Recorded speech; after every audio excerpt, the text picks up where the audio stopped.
Hello, everybody, and welcome to Fridays at 5. This Friday at 5 is, oh gosh, what's the topic? We're talking about chants. What is a chant? This is a chant. What is a chant? This is a chant. What is a chant? This is a chant. What is a chant? This is a chant.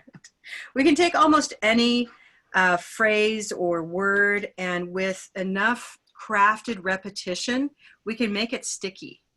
And that's something I've been playing a lot with these days, is making things sticky. I think probably I'm not alone. How many of you have done something with chants in the past, whether it's Carolyn Graham chants or Carolyn Graham's other chants that we find in Side by Side or other chants, right? Okay, so we're all big fans of that. And I've been thinking a lot about Carolyn Graham and how, you know, she really brought this to the world of teaching English in a popular way, and also made a really just a wonderful career for herself doing something that's joyful, right? It's fun to lead a chant and be in a chant. And yet now when we get online, everything's not fun anymore. It's sort of, I watched my kids do their online schooling, and my daughter, you know, she did it, but not with enthusiasm. And my son just hated it. He hates looking at a screen, and he hates looking at the people through the screen. And I mean, he's so unhappy. And I thought, well, how sad, you know, his fun teacher became also sad and no longer used funny voices, and everybody was depressed.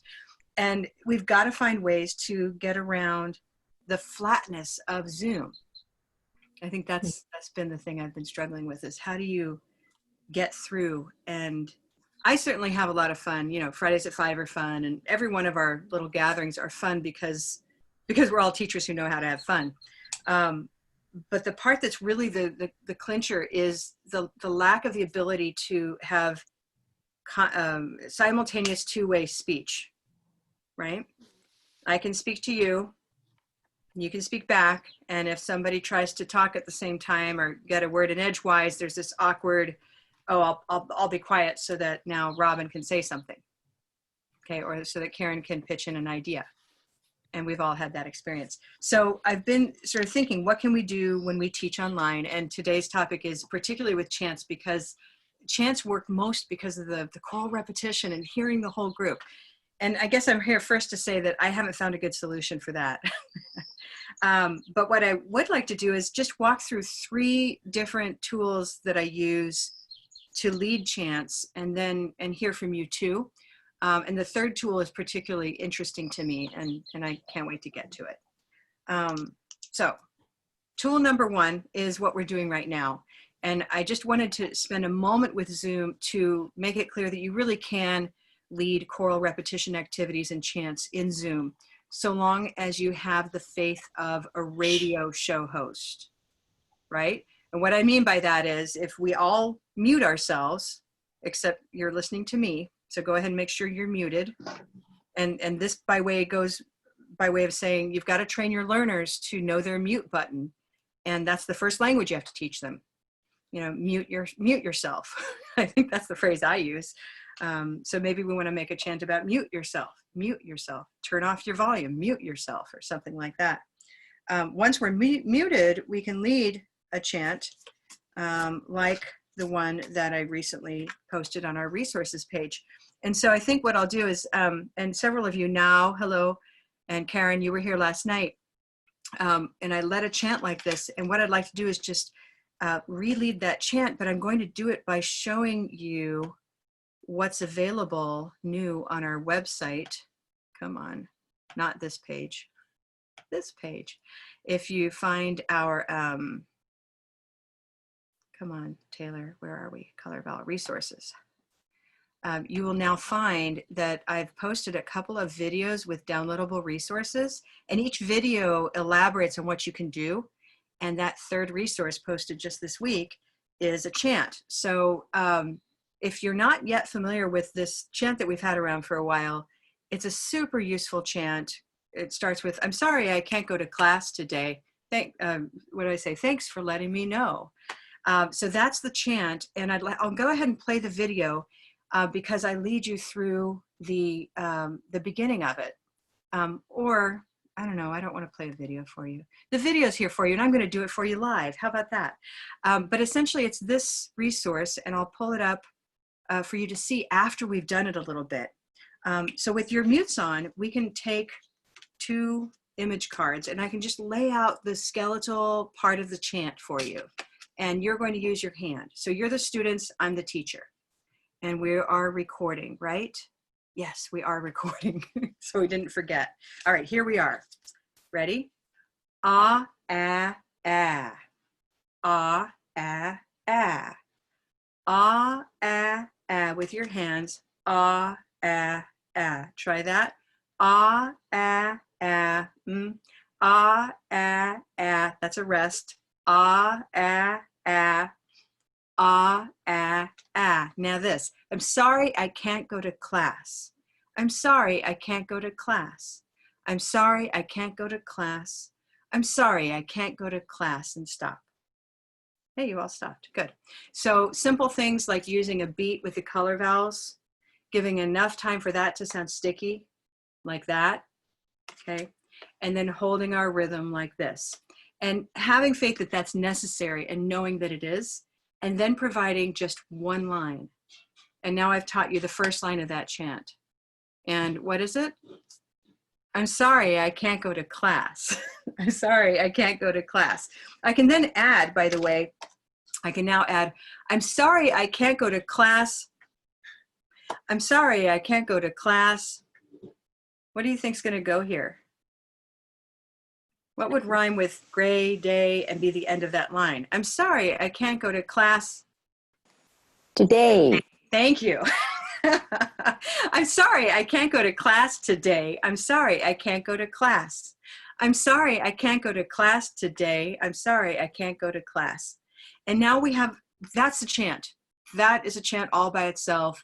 It's sticky enough for them to walk away and use it, to internalize it so that when they really can't go to class, they can easily call you and let that fall right off their tongue. I'm sorry, I can't go to class today. And the rest of that chant is gravy. You know, it's a whole routine of conversation. Oh, thanks for letting me know. And then you can give reasons if you need to. So when you go into that chant on our website, and I'll share the resource here with you in the chat. And let's make sure we know the chat is up and running. Look at this. Hello, everyone. Find the chat, right? And here's a link to the resources page to everybody. So you can go ahead and find it there. What'll happen is, by the way, that piece right there in the page will take you to the shop, and it's a free purchase, if you will, in the shop. So that's sort of how it's structured. Okay. So Zoom is not impossible. You can do something like this in Zoom. And I'll open now to ideas and questions and comments on using just Zoom for work like this. Are there any twists on this advice or any additions, something else you're doing that's working? Something I'm finding is that it goes too fast for my students. Mm-hmm. So, is just too fast. Oh, well, you can slow it down. Sure. Yeah, yeah. Right? I mean, I'm not for you. When I do that's easy. But then trying to fit in all the words is harder. So I might have to start off with a slower rhythm to begin with. No, and thanks, Robin. That's a good point. Any one of you can slow down or speed up for that matter, right? So it might even just be, I can't go to class. You might take 3 cards to slow it down even more. I need my I can't, I need my rose boat go, and then I'll go back to black, right? So we have something like ah, oh, ah, oh, ah. I can't go to class, right? I can't go to class. So we don't have to have all of those syllables built in. But it's to say what I'm trying to model here is just that I can establish a beat that's appropriate for my learners. And I can see that you're following me in Zoom. I'm using gallery mode because this is our tech focus, right? So how do I know they're doing it? I can see their hands moving and I can see their mouths moving. I can see your hands moving, right? Can I hear you? No. So then what? Right? So I have 2 other little steps I'd like to share today. But first, any other twists on what you can do or what you are doing in Zoom as a tech tool for leading any kind of chant or choral repetition? Karen, it's Karen. is there any reason, I do one-to-one tutoring. Is there any reason that I can't after doing it once, put myself on mute and then have my student do it, since I have the advantage of not doing group classes? Yep. And we do that. Thank you. I failed to say that. Yes. So then it's their turn.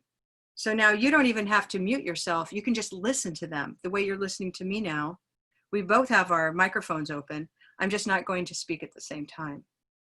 So here I am. Let's just model that, right, Karen? So here I say, I'm sorry, I can't go to class. And you're going to repeat after me with your mic open, keeping the rhythm as much as you can. I'm sorry, I can't go to class. I'm sorry, I can't go to class. There we go. So that's just Karen and me, right? The two Karens. And if I have this class of, it looks like I've got, 25 people in the room. I was just running the chants workshop online through Zoom. And I still haven't found the elegant way to do it, but I'm looking for it. If you find the solution, tell us. It's how to easily number people so that they know exactly what their number is in what order. Because then you can have all the microphones open and we can pass it around the room. The difficulty of Zoom is that where these pictures are organized are probably different for each of us. So like right now I have Anna Delina in the upper left corner, myself, and then Alejandra. But I can't guarantee that that's what you see. Yeah. Exactly. So I can't do it based on what I feel like the room looks like. And, it's awkward then to say, let's keep a rhythm, but I'm going to call your name and then you're going to keep the rhythm. So I've done this awkward numbering thing, and Chelsea's watched me do it a few times, and Liz, I'm like, okay, Chelsea, you're number 1, and Liz, you're number 2. That means you're after Chelsea. And then I say, Alejandra, you're after Liz, and it gets, you have to really rely on people remembering. Or I could probably copy and paste a list in my chat. Maybe that would be the best way. Could you use breakout rooms? We could use breakout rooms, but now I don't know what's happening, right? I can't hear everybody. If my goal is to have a chance to hear everybody do the chant, like, hi, my name is Karen, what's your name? And I want to hear everybody do that. We have to have a sense of who's next. And we don't want to lose the rhythm by, now unmute yourself, Alejandra. And then that takes 5 seconds. And then, what's the rhythm? So we played Who Stole the Cookies from the Cookie Jar? And then we said somebody's name and then they had to answer. So who stole the cookies from the cookie jar? Karen stole the cookies from the cookie jar. And then Karen answers. And then what does she say? Who, me? Yes, you. Couldn't be. Then who? Do you know that? No. No. You need to Oh, lead okay. us. I'll have to do that. Let's do it with 3 names just as a demo. And Okay. I like this. So who stole the cookies from the cookie? Everybody has to clap. Who stole the cookies from the cookie jar? Karen stole the cookies from the cookie jar. Karen says, who, me? Who, me? Yes, you. Couldn't be. Couldn't be. Then who? Now you say so-and-so stole the cookies from the cookie that's jar. easy. Natalia stole the cookies from the cookie jar. Yeah? Natalia stole the, huh? I know it if you want me to do it. Oh, good. Shirley, go. You're calling me.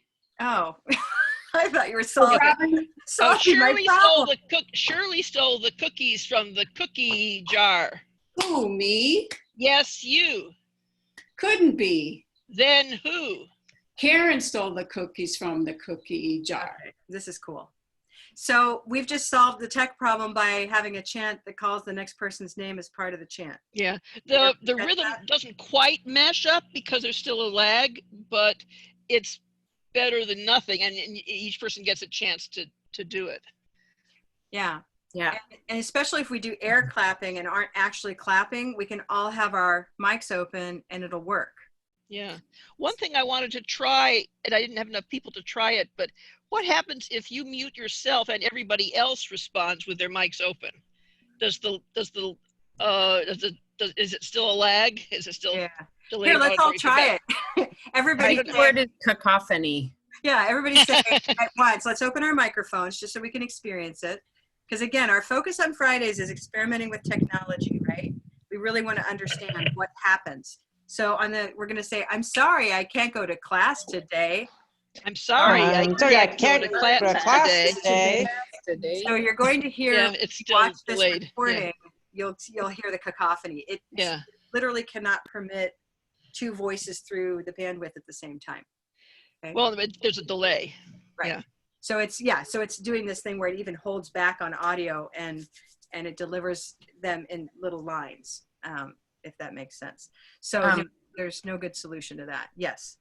Yeah, the way that it was described to me, and it helps me a little bit, is like, you know, when you're in speaker view and it whoever's talking, it puts that visual in front. That it does the same thing with audio.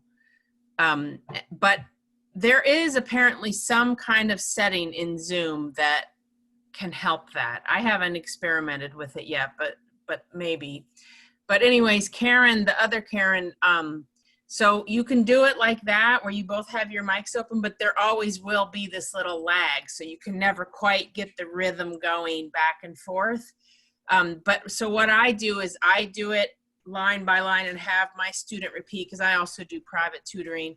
Then I shut their mic off and I tell them to do it, or just to listen to me. Then I have them do it with me with their mic off, so mirroring.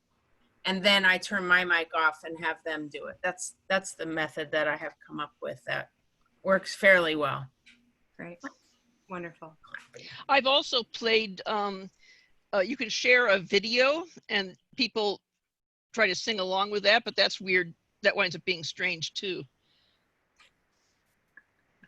Good. Well, moving along then, what we can do is we can listen to our students either in turn this way, and I'm now a big fan of the cookie jar thing, and I want to craft some others like that, and maybe others can help me. But that aside, we still have moments where we want to hear students repeat and work with language in a rhythmic way. And our next step would be then to say, well, this doesn't have to happen in real time. Maybe we can do this asynchronously. So here we're in Zoom working synchronously. Let's cut it apart and say asynchronously. And the best tool that I've found so far is good old Flipgrid, right? So in Flipgrid, I can leave a video, and I'll show you what I've done recently. Let's just find our missing class. There we go. So here in Flipgrid, you're going to hear this same chant many times today because I use it in a variety of places. It's not my only trick though, I promise you. So here in Color Val Basics, one of our recent cohorts, if you go into the student view, which would be what? There we go. Here's the student view. All right. So different, everybody in the class responded. And what I did is I left the chant right here. And I said, here, see the attached document, practice with Karen, and then post your video below. So pretty simple stuff, right? They listen to it.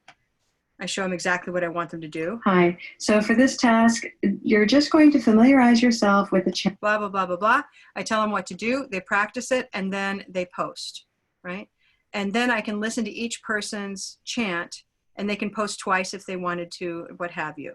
And I give them feedback, okay? And I won't play these. Well, I think I can probably play Laura's. I'll play Laura's, why not? Here we go. I'm sorry I can't go to class today. I'm sorry I can't go to class today. Okay, so she moves into exactly what I modeled to do, and then I can give her feedback about finding, in this case, the balance between holding the rhythm and sounding natural, which is a big kind of sweet spot for any chant, is maintaining a natural pace or delivery of language and maintaining a rhythm. Okay, so any questions about how we're using Flipgrid here? Can you put that link in the chat box? Well, this is a private course, but I can share, you mean the link to the Flipgrid? Yeah. Okay, so what this is actually a course that I'm running. So these students are registered in that course. Okay. And this is Color Val Basics Online, the course that we run pretty consistently. Our next one's in August. And when you're in this class, we meet online in Zoom. And then every week, and it's a 6-week course, every week you have a new assignment. So we start off with, just a self-introduction to get familiarized with Flipgrid. And that's part of, you know, what we do is we combine technology with our training. And so we walk through all the different tasks that to me are touchstones of really mastering the basics of color val. And so I won't actually share this with you, but I can share our sandbox version of Flipgrid if you would like that. Yeah, that would be great. I Um, just want to be able to look at an example and, you know, maybe Sure. even share that with some of my teachers. Right. So up here in my, if you're looking at grids, I think I have that sandbox down here somewhere, Flipgrid sandbox. Ta-da! And we'll go there. And this is going to be the student view. And I will share that with you right now, if I can find my chat. You ever get in this Flipgrid conundrum where you just can't find anything suddenly? You can't get to the chat window or to the people? That happened to me just now. All right, so here's that Flipgrid. To look at, it's a student view. So that is the student view. If you're brand new to Flipgrid, that won't mean a lot to you, but there is the back side where the educator actually crafts the tasks in there. And I'll have to look. Liz, that happens to you all the time. Okay, so I'm not alone. I mean, really, I try every trick in the book of like, why can't I find the people? So Zoom is, you know, we love it and we hate it. So take a look at that. I hope that's helpful. And we do have our session on Flipgrid that's recorded in our YouTube channel. So if, I'm not sure if Jennifer's here today, I'll see if we can find the YouTube channel and put that here in the chat as well, okay? Okay, so we've now, that's the second tool is Flipgrid, asynchronous. But there's, remember the faith I mentioned? Like we're gonna have faith that everybody's actually speaking with me when I can't hear you here in Zoom. And then I have faith that someone's actually gonna practice with me in Flipgrid. But there's still a whole bunch of faith going on. And I don't know how many times they practice. So if I'm working with you, the teachers, I have a lot of faith because I know that, you know, people are here because they want to learn. But if I'm working with learners, I don't think they have as good a sense of how much they need to practice. Do you agree? Like that's the thing. I can't see how much time they practice. Now over in Blue Canoe, the app, I can look at the educator's dashboard and I can see that they engaged in these lessons and that's practice. But for these chants, I can't. So then I kept thinking, where can we do this? Where can I get proof that they practiced other than having to watch them real time in some kind of a YouTube video that they post? Yuck. I don't want to watch that. I mean, practice is their thing. It's not my thing. And so, so then I kept thinking about TikTok and I kept thinking, I don't know what it is, but I have a feeling that TikTok has something to offer. And, you know, it was just kind of this annoying name of something. And I knew that it really wasn't for anybody over the age of about 12 or 18 or maybe 20, but I finally did it. I took the plunge and I went into TikTok. And last night I tried to share with my document camera, again, talking about tech here, but there's a slight delay from the document camera into what you see. That did not go nicely. Nobody could see what I was trying to show. So I'm going to show you what I have in mind and what I've been doing and what we're going to do in our upcoming course. We're leading a new course called Pronunciation for English Teachers. It starts next Thursday, and it is a course for English teachers for whom English is their second language, meaning English teachers who want more confidence in their own pronunciation as teachers, possibly as a first step before they move forward with color vowel training, or maybe as an additional step after. So it's kind of this resource for non-native English speaking teachers. And I want ways for them to be able to practice these chants and these rhythmic pieces. And so I took a different chant, you'll be happy to know, so that you don't have to hear the same one you've been hearing. This is a different chant, and I'm going to teach it to you first, and then you'll get to see what we do in TikTok. First, a raise of hands. Who has ever looked in TikTok at all? I don't expect many. Okay, about a fifth, 1/5. Okay, good. Who has ever made a TikTok video? Nobody? Okay, this is gonna be fun. All right, now here's the chant. I'm gonna start back to chants. The chant is this. What is it? Ah, here's the chant. You don't have to learn it quite yet, but here's how it sounds. Mhm. What are you going to do today? What are you going to do? Where are you going to go today? Where are you going to go? Who are you going to see? What are you going to say? When are you going to leave? Where are you going to stay? The answer to all of these questions is, I'd rather not say. That's the chant, okay? It's kind of a fun one. It's long, but you can imagine listening to it 2 or 3 or 4 times and you would learn it pretty quickly. And I guarantee you can, because my kid learned it pretty quickly. So what I did is I made a TikTok video. This is an original video of just me talking into the camera, just like if you made a video of yourself on your phone. And so this won't look like anything special, except to know that I had to go quickly because you only get 15 seconds or you get 60 seconds. So they only allow 2 kinds of videos, 15 seconds or 60 seconds. And so I went with the 15 seconds on purpose. It's going to be fast, and there's a reason for that. So watch, here's the video. Here we go. What are you going to do today? What are you going to do? Where are you going to go today? Where are you going to go? Who are you going to see? What are you going to say? When are you going to leave? Where are you going to stay? The answer to all of your questions is, I'd rather not say. What are you going to do today? What are you going to do? Now, very annoying, but also very sticky feature of TikTok. It'll just loop that over and over and over. Now, let's step back from this for just a minute. Originally, TikTok is a dance app video or dance video app. It's made for doing some kind of dance move, and other people see it with the music you're using, and then they can either lift the music and do their own dance to it, sort of elaborating on, you know, oh, I can do this with it, or they can use what's called a duet mode, and they can put you in one half of the frame and see themselves in the other half and copy what you're doing. So now just imagine dancing like J-Lo. So here's Jennifer, and just stick with me. It's really hard. It took me weeks to do this. So here's Jennifer Lopez. She does a sticky dance, okay? Her sticky dance looks, what does it look like? It looks like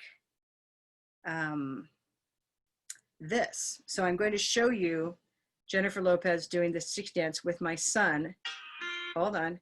And so here she is on the left, and here he is on the right. And he watched her dance in real time while he saw himself moving. And he practiced, I would say he did this 25 times to get this in sync with her. Notice this is compelling, right? Really compelling practice. So I kept thinking, there's something in here. We can get compelling practice for speech, right? So here he is, and he's going to dance just like J-Lo. Closer.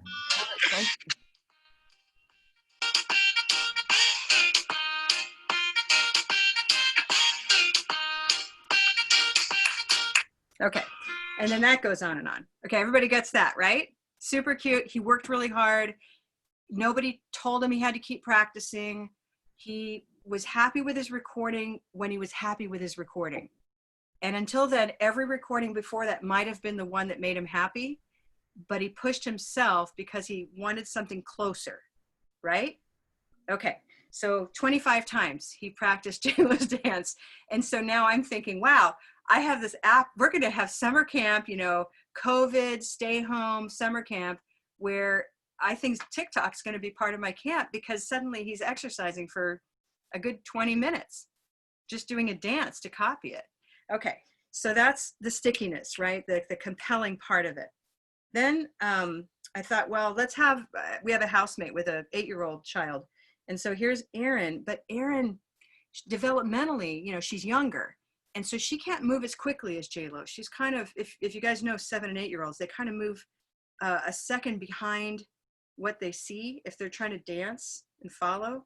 I know this because we've been going to Zumba before the whole shutdown.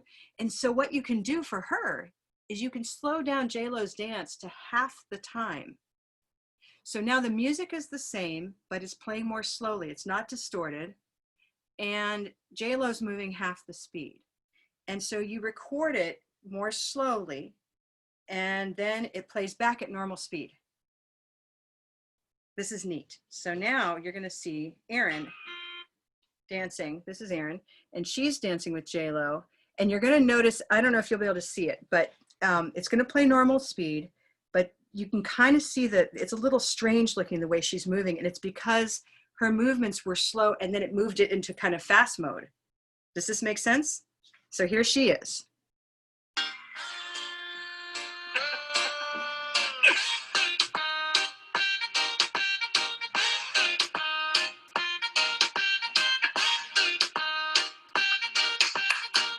Okay, so now she did that another 25 times on her own, right? She did very compelling practice. Okay, so then I thought, well, what can we do here? So I then recorded my own TikTok that I showed you. And then what we did is I did a couple things. Let's see what I can find here. While you're looking for that, I have a question. Did J-Lo do something with TikTok, or can you use any video that's on anything? No, you use videos on TikTok. So she has like a campaign where she's been posting these little videos, and they're real cute because they're really informal. It's all stay home stuff. And so it's especially been on an uptick with her during COVID and stay home kind of stuff. But all of these videos are videos made in TikTok or made professionally, let's say, that somebody does with their camera, and they load into TikTok. Okay, so I could, no, I'm going to argue, I think you have to make it with TikTok. I'm not quite sure. There's some pretty fancy things you can do. And when you start, if you download TikTok today, prepare, first of all, to scrape your jaw off the floor after you look at what people are doing, because it's supremely creative. I mean, it ranges the whole gamut from, you know, absolutely silly and inane to like, wow, how do they dance like that, to wow, this guy's showing him, you know, how to draw, and there are art videos, and it's the whole amazing what humanity can do with this tool. So whatever it is in TikTok. So here's the video I made in TikTok with TikTok, right? What a person can then do is imagine this is my music. The same music you just heard for J-Lo this is the original, and this will always show up in TikTok as the original. If this goes viral, which it won't, but if it does, anytime someone looks up this music, here's my profile. You see how there's like a little tag there that shows it's the original, okay? So now you say, well, what are these other things? So these other things are me playing with myself in duet mode. Here's Laura. She's did a duet with me. And then here's my son, and there's the orange head, which I'll play last. But here's Laura. What are you going to do today? What are you going to do? Where are you going to go today? Where are you going to go? Who are you going to see? What are you going to say? When are you going to leave? Where are you going to stay? The answer to all of your questions is, I'd rather not say. Okay. What are you going? So, okay, thank you. I get thumbs up from Robin. Talk to me. What do you see? This is like a tenuous thread where I had to force myself forward to think, what can I get out of this? It's lip syncing. They're lip syncing. You. That's awesome. Exactly, isn't it? So How they have many to. times do you practice to get it right? Yeah, I don't know how lip syncers do it, but they must practice a whole lot. But you're getting conscious of what your mouth is doing while you're saying it, which is one of the things that gets the right brain going. There we go. So, and what about mirror neurons, Robin Barr? Maybe a little bit, except that the problem is that it's the combined auditory stuff that's also good. So hearing yourself with other people is what evokes the mirror neurons, apparently. Because what's happening is you're not just moving your lips. When you're doing TikTok, you're speaking. You're using your own voice. It just doesn't record your own voice. But you could do this without using your voice, right? You could, but what I found is when I watch my son, I watch anyone else who I have do this, they speak it. Okay.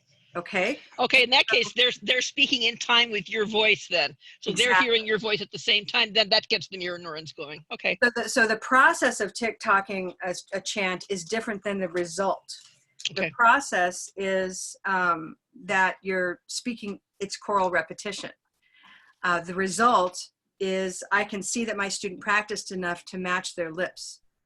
But how easy or hard was that? I mean, to see Laura McIndoe doing that, it's not that impressive because she's one of the most articulate English speakers I can think of. But are you saying that students can slow it way down Yes. by half or more than half? I'm going to do it right now. You can do it by 3, like it sounds weird to say 3 times as slow, but anyway, I'll say it 3 times as slow.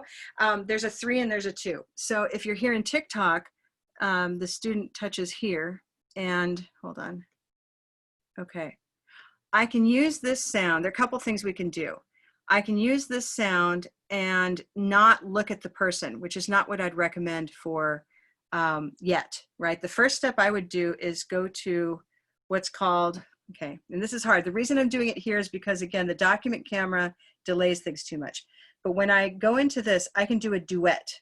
And when I click duet, notice now, let's see, this is hard. This is hard, but I'm going to show you. So here I am.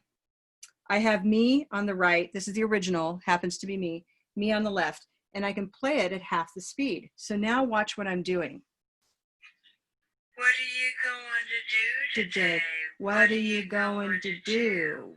Where are you going to go today? Where are you going to go? Okay, so I was speaking in sync with the model and it was slower. And that's what allowed me, I mean, I've made a bunch of just private practice ones with people who speak different dialects of English who are on TikTok already. And I learned how to speak the way they speak. And it's with these songs that have, I'm sorry, but they have profanity in them, so I won't play them here. But there's all kinds of crazy stuff out there. So I just thought if I could get myself to sound like that person who speaks a completely different dialect of English than mine or the way I speak, then that's something, right? And it took a bunch of practice. And you know, all of these applications of how to learn English always have you listen and repeat instead of doing it simultaneously like this. And this is what you need, is the simultaneous choral repetition to get the mirror neurons firing. Exactly. So then you get this duet done. And by the way, a little bit like Flipgrid, you can stop it and start it again. And that's how people do these kind of, they appear to be, you know, popping around into different environments with each sentence. They can show up in their garden and then do the second sentence in their kitchen and so forth. So they're very creative with this stuff. And I think this is important because learners, anybody who's especially younger learners, this is normal. This is the digital generation right here. This is how they roll. They've got to have fun with this. They're not going to sit here and do it quietly in a room. They're going to run around town and do it wherever they can. I was going to Yeah. say just this really is recording an acting urge. I don't know, it's not acting, but it's the acting urge because, you know, when I was young, I'd give away my age. I mean, used to come up behind people imitating Howard Cosell or John Wayne or someone, you know, I mean, you really get into it. You had to do it really well to really get them, you know? Yes. This is stuff we do, and now you can do it on TikTok. Exactly.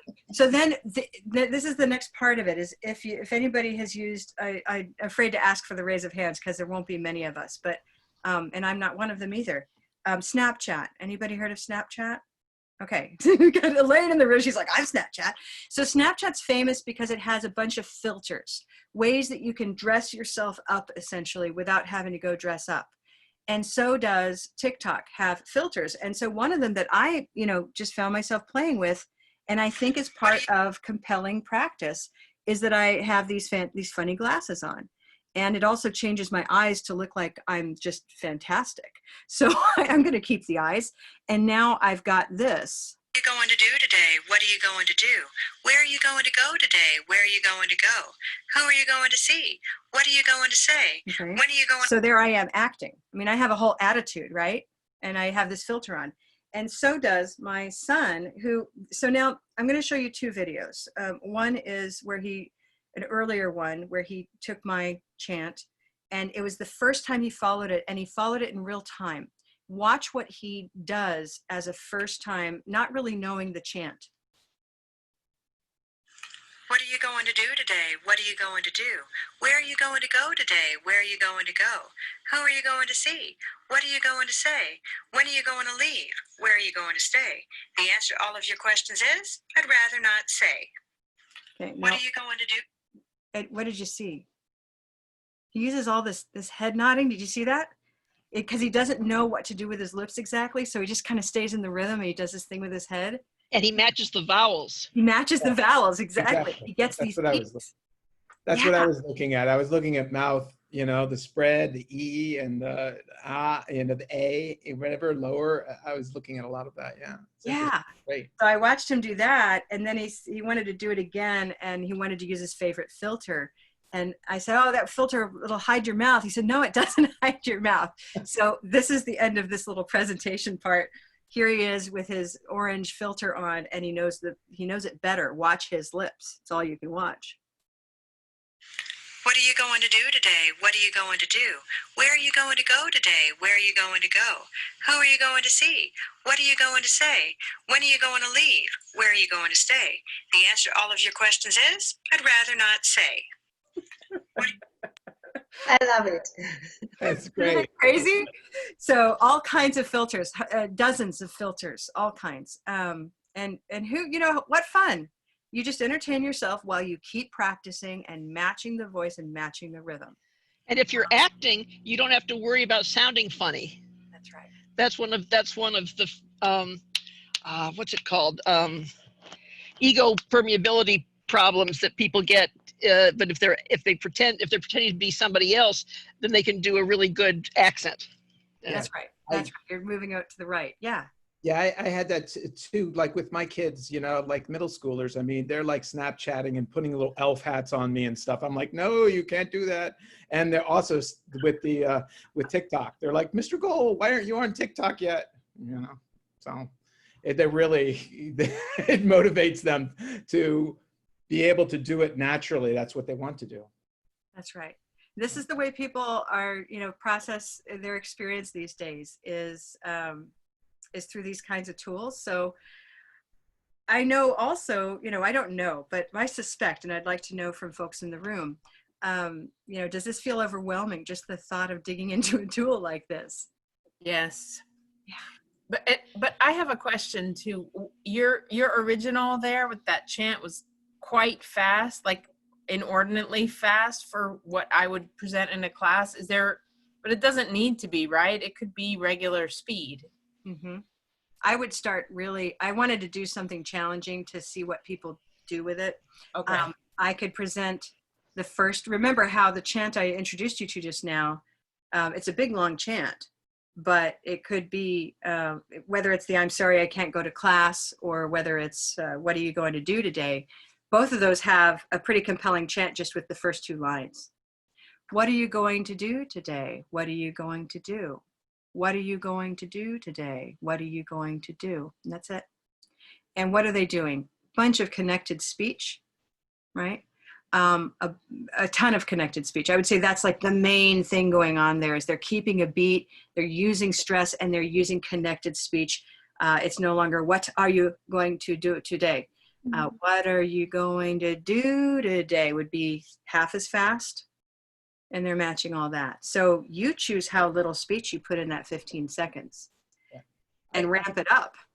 I find too, like when I've done like choral repetition too, you know, half the class is Steve and other classes, you know, whoever, you know, and that they get out of themselves. And that's the biggest thing. And they start speaking much more quickly. And otherwise they just really stop. So I don't know, that's my bias. That's where I go. So But I would say, you know, challenge them. You know, you would start with natural speech at not too slow a rhythm because they can slow it down. They'll use the strategy to slow down and match your lips. And so, you know, I won't pull up these examples, but there are just all kinds of interesting dance apps where people can do incredible things, but it's because they're doing it half as fast as the model. Like grandparents, you know, there's a whole grandparents duet in TikTok thing with 80-year-olds doing these dances, and that's how they can do it. But they're doing it, right? And they're practicing and they're moving around. And to me, to me, it's a revelation, you know, that you have this thing that's so sticky and compelling and you don't have to be there for it. I could leave my kid in the backyard with TikTok for, no, I'm kidding. I'm kidding. I won't do that, but really, yes. Karen, is that video then exportable or does it have to stay in TikTok? No, you, when you record it, you can download it onto your phone and then, so thank you. That's the wraparound. I don't think it's easy to find videos in TikTok necessarily. I've been trying hashtags and we have a session on hashtags in our YouTube channel, by the way, too. I've been trying a combination of things, but I sense that you can be a user that people can find. The best thing is what Karen's mentioned, which is you can download or have the student download their video. And again, if they're tech savvy enough to use TikTok, they know how to download and upload a video. They can upload that video, guess where? The Flipgrid. This is so beautiful. I know, Susan, isn't that great? Susan's like, oh, yeah, they can put it in Flipgrid in a nice place where, you know, we know how to get there kind of thing. So, and then once again, you can give feedback. Can I ask you something? Mm-hmm. I mean, in that chant or the other chant that Robin was sharing with us, is that the normal way to say it? Like the natural way to say it in English? Because one professor told me when I was majoring my English major, professor told me that sometimes if you try to repeat or imitate the other person, the native speaker, it can sound unnatural. So how can we keep the natural thing when you are repeating the chants, or is there is it the natural way we can speak? Yeah, I'm going to open that question up to the floor. I know a lot of us have answers we can give, but teachers, one point is not to have them read it. So if you're imitating not just the way it sounds to you, but also what the mouth shape is, then you're more likely to get it to sound normal. And if you think of it as music, then you'll have an even better chance of getting it to override your native language pronunciations. now I think I mean, Natalia, that's part of it. Is that the question? well, I'm wondering, Natalia, are you concerned about whether all chants are natural, or whether, say, do we have to choose chants carefully because they might be artificial? Both of them. What I Because, heard you asking was, you said sometimes when your teacher said sometimes when a learner imitates a native speaker, it winds up sounding unnatural. yes. So that's what I was trying to get at with saying if you're imitating on the right side of the brain, it's less likely to be unnatural than if you're processing it with your native language rules on the left side of the brain. So music or chanting, and also using the visual information, is something that will make it sound more natural. Concentrating on the vowels and the rhythm will make it sound more natural. And not reading it will make it sound more natural. Yeah, because for example, the chant that Karen was sharing about what are you going to do today? Yeah, That's what are you the going to do chant. today? I mean, Yeah. but that's the natural way to say it in English also. Yeah. But I'm wondering, like, if I want to say some other phrases or some other questions, I have to be very aware of saying it at the natural way, not normal, but the natural way. Yeah. Because Let me take when that. I can hear, yeah. Yeah, I mean, let me just kind of take that idea. If and again, those of you who were with me last night, you'll recognize this, but let's take a rhythm that I've heard in English a lot of times, like, okay, so there it is. Can we think of a word that matches that? Connecticut. Okay, Connecticut. All right, so I'm just going to write these things down. Connecticut. I take no responsibility for spelling, but can we think of another word that has that rhythm?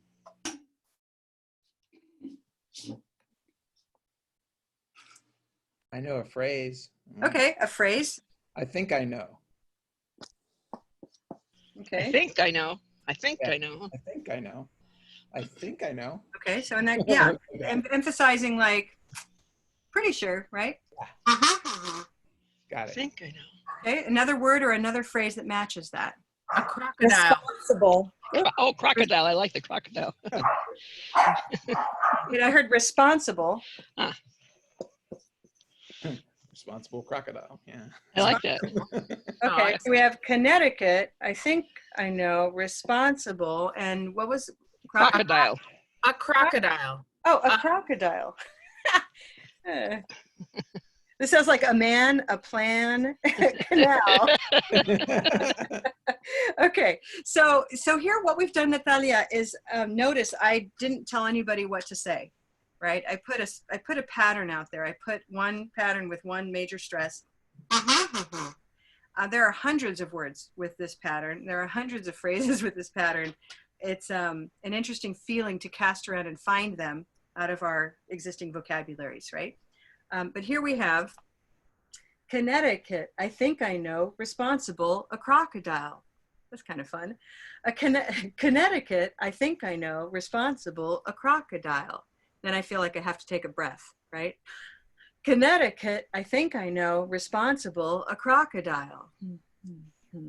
Connecticut. I think I know responsible, a crocodile. So I'm making a chant there. It's not the most sticky chant, but I've made a chant out of all the same rhythm.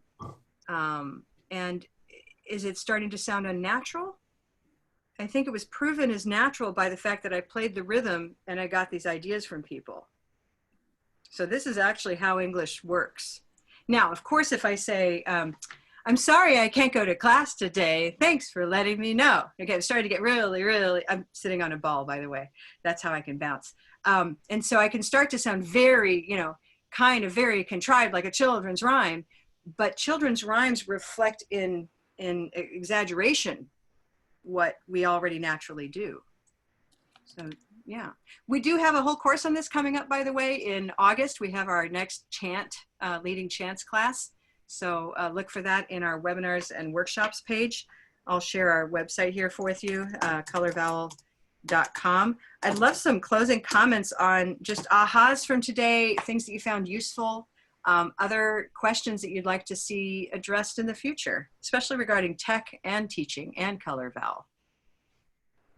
I just want to, in response to your question about like, are we overwhelmed with it and stuff? I have to say that, like, when the whole shutdown happened and everybody was trying to teach you something about things, I felt extremely overwhelmed, and I thought, I will never be able to do this.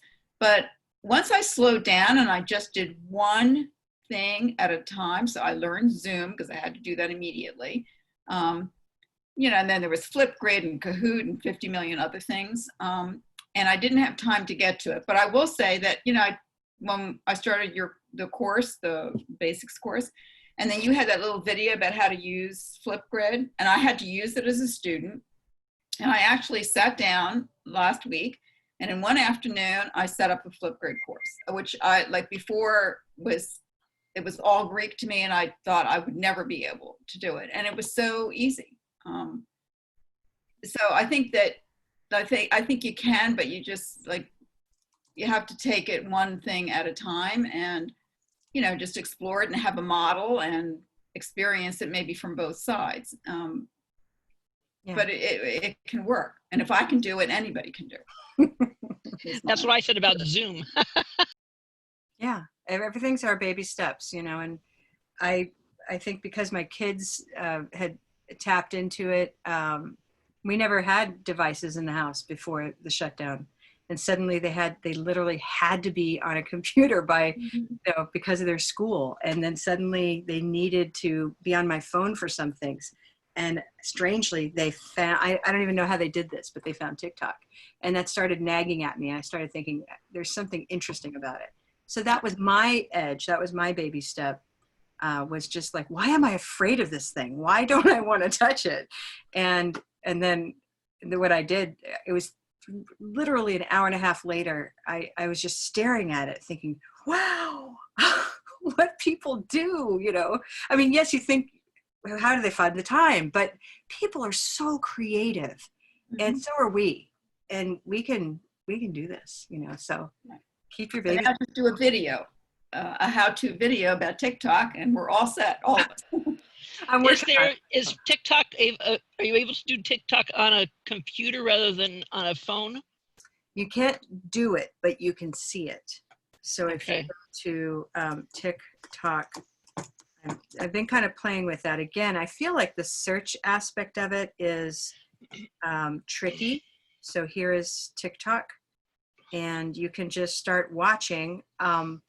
When you start watching, it just keeps going. So that's why I'm even afraid to say watch now.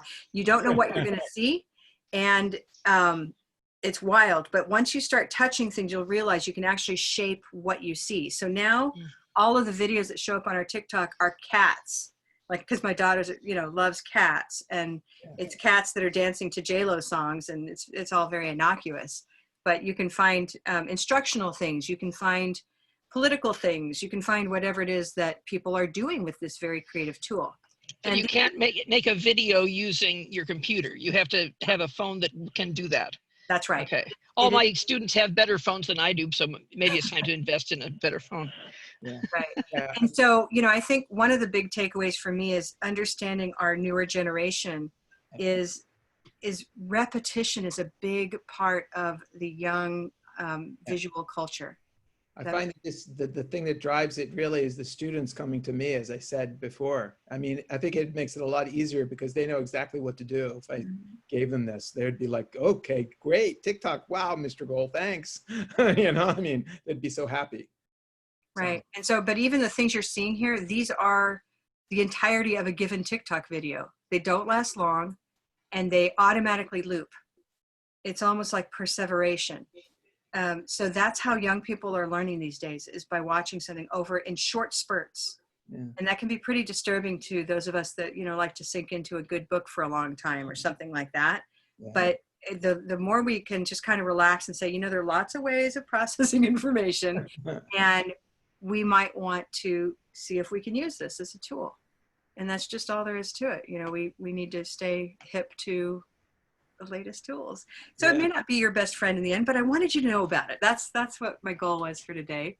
I will be reporting back, because for me, the research question that's left, and a good one to kind of end things with, is I want to find that the learner who spends time in TikTok as a practice space before they post the chant in Flipgrid is more effective in their result than the student who skips that middle waiting space. Yeah. And that's action research. So if anyone wants to join me on that, let me know. I'd love to do that with, you know, really set it up and do a bit of an experiment. Does this mirroring practice, this lip syncing or lip syncing with their voice help? And I think it does. I think practice helps, and you know, matching the vowel positions helps, and moving to the stress helps. So I have strong feel, you know, I have a strong optimism about it. Okay. Thank you so much for coming today. We look forward to seeing you at our future sessions next week. What is it? It's something fun. Gosh, I just can't remember for the life of me, but a lot of you have signed up for it. So I just gave you the website here. It's always colorvowel.com. You can go there to our signups page. And every Friday we get together from 5 to 6 Eastern. We also talk a bit about it on Wednesday on our Facebook page. So if you have already liked our Facebook page, you'll see me there on Wednesdays. That is Facebook. It's just Color Vowel Chart. Okay. Thanks, everybody. Where's the recording of this? Oh, this is always posted in our YouTube. This is where the technology gets overwhelming, right? You're like, go to this, go to that. Our YouTube channel is also Color Vowel Chart, and I'll just kind of see if I can pull that. So I'm looking at Fridays at 5. That's what I'm going to look for. Fridays at 5. And if you go into our, like here, see if I can find it. Ew, I'm down in some kind of rabbit hole now. Home, history, my videos. There we go. These, Fridays at 5. There is a playlist that has all of them. And it's right here. Let me just sort of show you to get a sense of how many, we've done a lot of them. This is all, you know, we kind of turned in this fashion when the lockdown started. And so we've met on a lot of topics, everything from Quizlet with Liz to assessment with Chelsea, or giving feedback, and Flipgrid and so forth. So do look for us. It's Fridays at 5, and you can like it that way. And I'll just put this out there. I'll send out a link right here. Let's find it right here. Copy and stop. And I will share it here in the chat so that folks can get it. Here we go. So to everybody. Boom. There's that playlist right there in the chat. So click on that now. You can save a chat. You know that. Maybe you don't. Be sure that you know you can go to the bottom of the chat to where it says File. And if you go to the dots next to it, you can go up there and save chat. And you can actually save what happened here with the links in a text file. Okay? Got it. Oh, thank you for coming. It's great to see all of you, Elaine. And, you know, I love all of you. Take care. Karen, can I ask you a question? Sure.